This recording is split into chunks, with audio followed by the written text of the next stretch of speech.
Joanne Butler lived a quiet and often lonely life in the town of Earlshilton, Leicestershire, England. A woman in her late 30s, Joanne had a history of mental health struggles, and as a result, she had frequent interactions with local police and social services. Despite her challenges, Joanne tried to live independently in her modest flat. She kept mostly to herself, navigating life one day at a time. On the night of January 3, 2006, something went terribly wrong. At around 8:00 p.m., Leicestershire police received a 9999 call from Joanne's mobile phone. The call was silent. No words were spoken, but unsettling background noises could be heard. A disturbance, possibly a struggle. Dispatchers attempted to trace the call, but ultimately classified it as a false alarm. Within the hour, Joanne called again. This time, even more distressing noises came through. Still, the call was logged and closed with no action taken. As Joanne's situation escalated, others nearby noticed trouble. A neighbor reported a disturbance to police, a loud argument and banging sounds from Joanne's flat.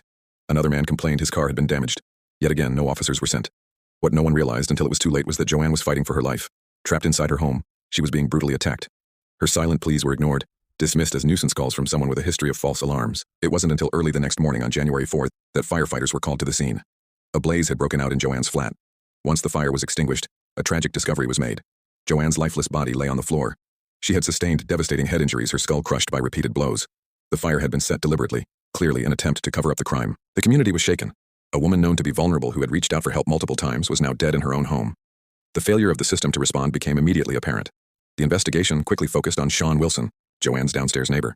Reports emerged that he and Joanne had a history of conflict. Wilson, in his early 40s, was known to be aggressive, and Joanne had expressed fear of him in the past. What made the case even more disturbing was the involvement of Wilson's 13-year-old son, who later confessed to participating in the attack. According to testimony during the trial, Joanne had knocked on Wilson's door the night of the murder, possibly to complain about noise. An argument ensued and Wilson snapped.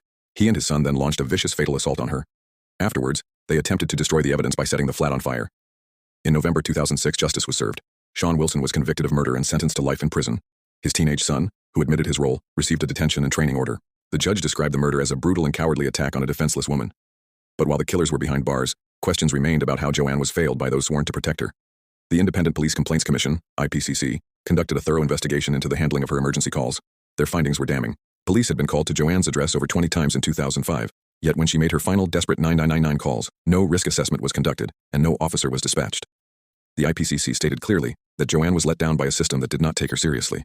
If officers had responded to her calls, there was a real chance she might have survived. The tragedy exposed serious flaws in how police handle silent or unclear emergency calls, especially from individuals with mental health histories. Following the investigation, Leicestershire police made sweeping reforms. New policies were put in place to ensure all silent emergency calls are treated with caution, and repeat callers are flagged for special attention. Joanne Butler's case became a cautionary tale used in officer training, a stark reminder of the consequences of complacency. In the years since, Joanne's name has not faded. Her story has been featured in true crime documentaries and police training materials. Her life, while marred by difficulty, now stands as a warning and a lesson.